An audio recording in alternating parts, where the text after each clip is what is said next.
So I forgot to mention, so I'm going to make a note here that after riding the bike for a while, I decided it was best if I rejet the carbs, and I decided to go a little bit richer, having changed the exhaust by cutting out the baffles. I have more airflow, so I needed to enrichen the carbs a little bit, and once I did that, the bike was, holy cow, night and day better. It was a lot more responsive, a lot more powerful, and just overall ran without any problems whatsoever. So I got the bike out and I'm putting a lot of highway miles on. This bike is excellent on the freeway. It can hold 80 miles an hour, no problem. Nice and smooth. Doesn't feel like you're getting blown around all over the place, which is super great. And even got the bike out at night and all the lights work, the gauges light up. It's fantastic. I'm really happy.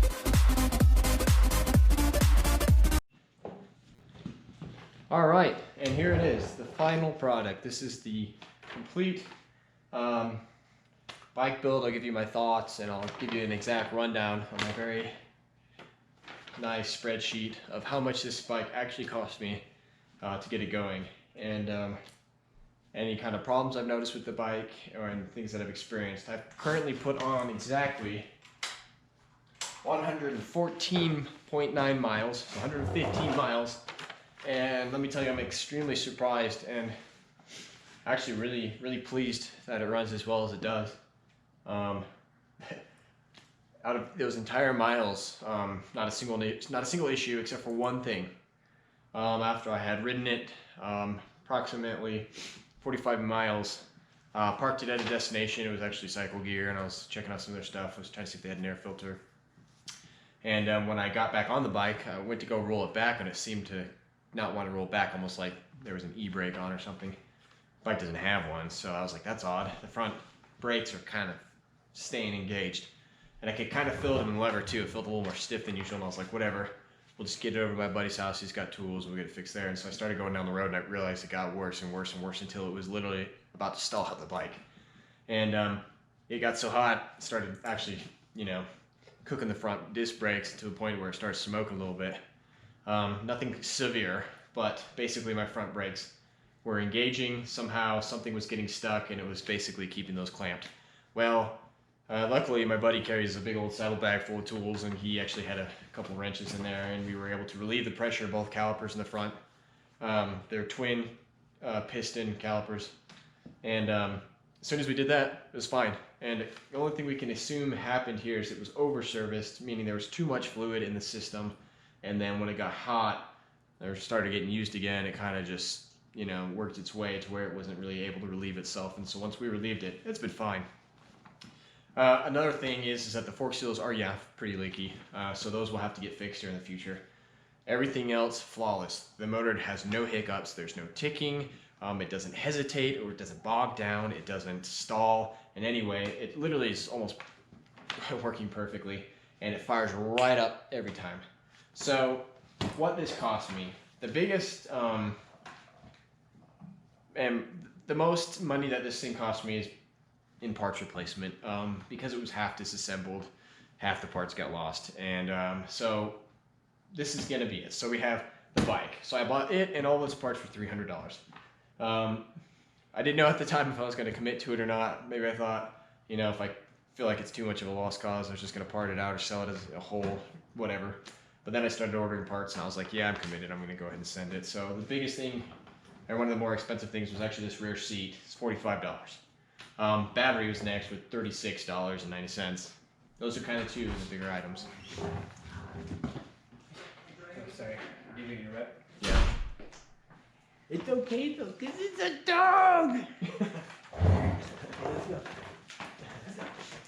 And then the next came to the so the shift mechanism there. You have the whole splice there that does the shift change. That was another part. $10, not an expensive one, but another part.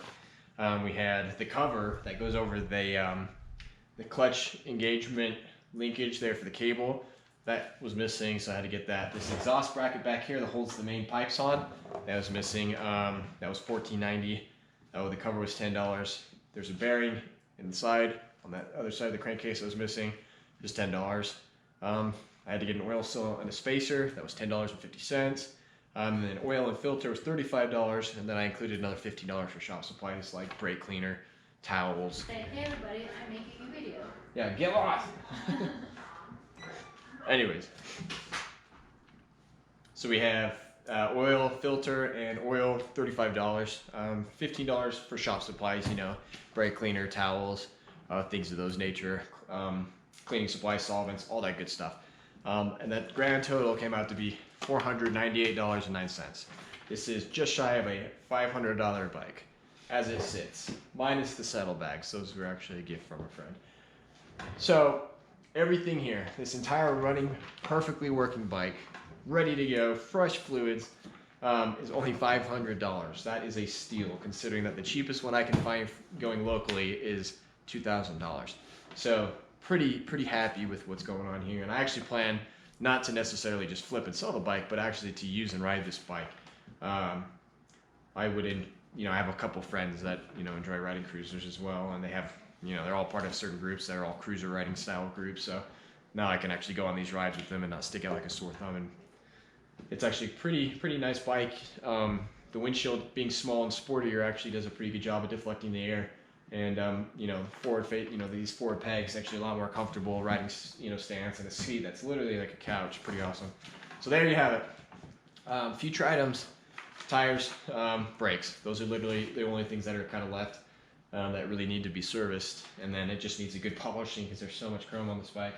But yeah, besides that, it's a win.